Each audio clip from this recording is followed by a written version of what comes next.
He was searching for big box PC games at a local second-hand bookstore. What he found was 21 metal albums he had never heard before. This is Thrift Blast. Welcome to another episode of Thrift Blast. I am your host, Daniel Terry, and I've got some weird shit for you guys to listen to tonight. The first album that I have is a Christmas album. Weird, right? And I have to say that the intro to this is kind of a lie. And the reason that it's a lie is because this is not a fucking metal album. But you'll have to forgive me for thinking that it was. It's hard whenever you're looking at a cover art that is dark, has like a black and white angel on the front of it. Everything's just very dark. If I was smarter, I would have looked on the back of it before picking it up and seeing that it was released by a label called Project. Project is a goth industrial type label. They're not as goth industrial as, say, like, well, I don't even know if industrial is good. They have bands like Lycia, like dark wave bands. If you guys know what dark wave is, I'm not going to explain it here. You can look it up online. But basically, these are like down-tempo, gothy bands that play very minimalistic music. It's really all about the atmosphere and less about the riffs or the vocals. Some of these even barely have what would qualify as vocals. What this album is a compilation album with many of the bands that were on Project or were associated with Project. And some of the ones that you guys might know would be like Attrition, Lycia, Black Tape for a Blue Girl, The Ascension, Arcania. Like, these are bands that are or at least were relatively popular in like the dark wave gothic scene. I can't even call this rock a lot of the time. It's very atmospheric. And it's funny because on the last episode I was complaining so much about how everything had like a keyboardy atmospheric intro. That's all this album is. And I don't like Christmas songs anyway, but if I had to listen to Christmas songs, this is definitely the album that I would go to because it's Christmas, but it's really fucking dark. And I like the way the songs sound. My favorite is a song called Jingle Bells, which I'm sure you guys all know. But this is by a band called Love's Lies Crushing. And it's just Jingle Bells, but it's called Snowblower. And it is one of the weirdest versions of Jingle Bells I've ever heard.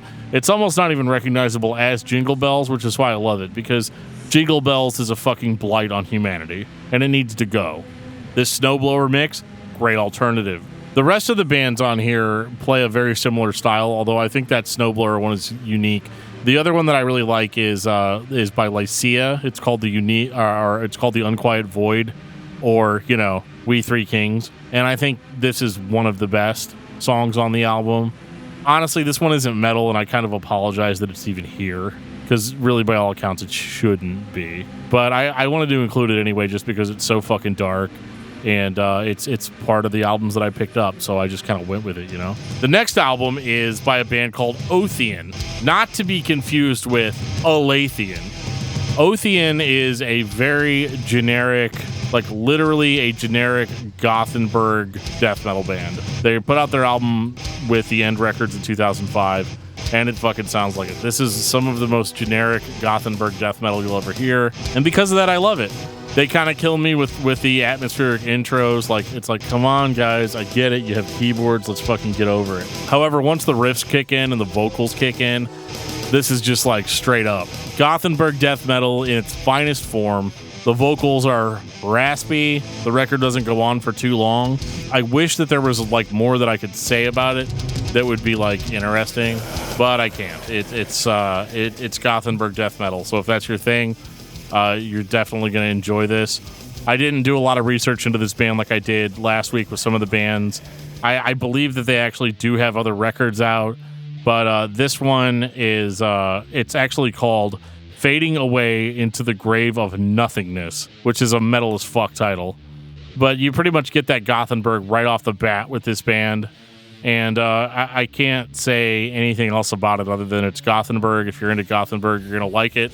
There's nothing bad about it, but there's also nothing necessarily too compelling about it. Speaking of compelling, a few weeks ago I talked about a band that featured the singer of November's Doom, Well, this is a November's Doom release. It is called Amid Its Hallowed Mirth. This is a cool fucking CD, dude.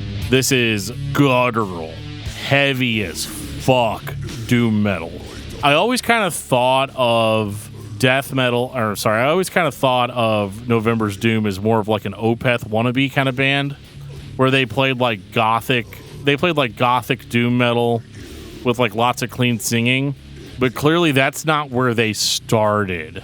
They started in the My Dying Bride fucking paramecium school of death metal. Old school Catatonia. It is guttural death metal vocals. Cookie Monster is your friend. Every song is just dreary, droning, heavy as fuck. It is an amazing release by November's Doom, and I just can't praise it enough. It's probably one of my favorites from the collection. I mean, it's got everything you want. It's got fucking slow riffs. It's their debut, by the way. Maybe I forgot to mention that. This is the first November's Doom album. It reminds me a lot of Paramecium's Exhumed to the Earth. Has a lot of similarities to that record. However, it's got its own atmosphere, its own identity. I love November's Doom. I can't wait to do a discography discussion on this band because they're just that fucking good. This one's going to be hard to top. I don't know if the other albums that I'm going to talk about on this series are even going to come close to this. This is a perfect execution of that style, and it can't be topped. It just can't. And guys, that wraps up this episode of Thrift Blast. Keep reaching out to us on social media, sending us emails, letting us know what you think about Thrift Blast as a series. If you want us to keep doing them, we have a ton of fun doing these. Once the initial series is over, let us know if you guys want more. You can reach out to us at all the places that you can reach out to us, and we will see you again next week on Thrift Blast. My life is going from me.